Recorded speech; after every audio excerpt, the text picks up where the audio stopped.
ঈদের নামাজ ও ঈদের দিনের সুন্নাহ সমূহ জানতে চাই। ঈদের দিনের অনেকগুলো মাসনুন আমল আছে। এর মধ্যে সবচেয়ে বেশি পরিমাণে যে আমলটি করতে হয় ঈদকে কেন্দ্র করে সেটা তাকবীর পাঠ করা, আল্লাহু আকবার আল্লাহু আকবার, লা ইলাহা ইল্লাল্লাহু আল্লাহু আকবার আল্লাহু আকবার ওয়ালিল্লাহিল হামদ। ঈদুল ফিতরে এটা শুরু হয় হলো ঈদের চাঁদ দেখা যাওয়ার পর থেকে নিয়ে ঈদের নামাজ পর্যন্ত, আর ঈদুল আজহাতে শুরু হয় হলো জিলহজ মাসের চাঁদ দেখা যাওয়ার পর থেকে নিয়ে কোরবানি পর্যন্ত, অর্থাৎ 10 দিন পর্যন্ত।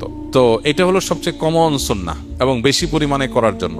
এমনকি ঈদগাহে আসার সময় তাকবীর বলতে বলতে আসা, ঈদগাহে এসেও বেশি বেশি করে তাকবীর পাঠ করা, এটা হলো ঈদের মাসনুন আমল। এর বাহিরে ঈদের আরো অনেক সুন্নাহ আছে, যেমন ঈদ উপলক্ষে উত্তম পোশাকটা পরিধান করা।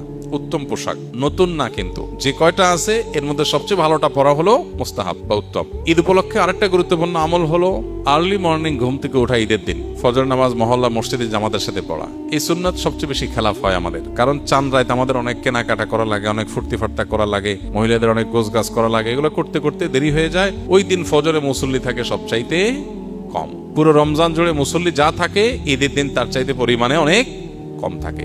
এটা হলো আমাদের একটা ত্রুটি।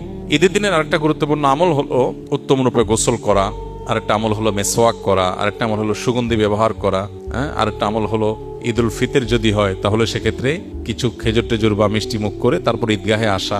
ঈদের আরেকটা সুন্নত হলো এক রাস্তায় আসা আরেক রাস্তায় যাওয়া। ঈদের অনেকগুলো সুন্নাহ আছে যে সুন্নাহগুলো আমরা পালন করার মাধ্যমে ঈদটা অর্থবহ হয়ে উঠবে। ঈদকে কেন্দ্র করে অনেক অনাচারও আছে, যেমন ঈদকে কেন্দ্র করে দেখা যায় গান বাজনার ভিতরে ডুবে যায় মানুষ, ঈদের আনন্দ করতে গিয়ে নামাজের খবর নাই। এগুলো যেন না হয় একজন মুসলমানের ঈদে, সে জিনিসটা আমাদের খেয়াল রাখতে হবে।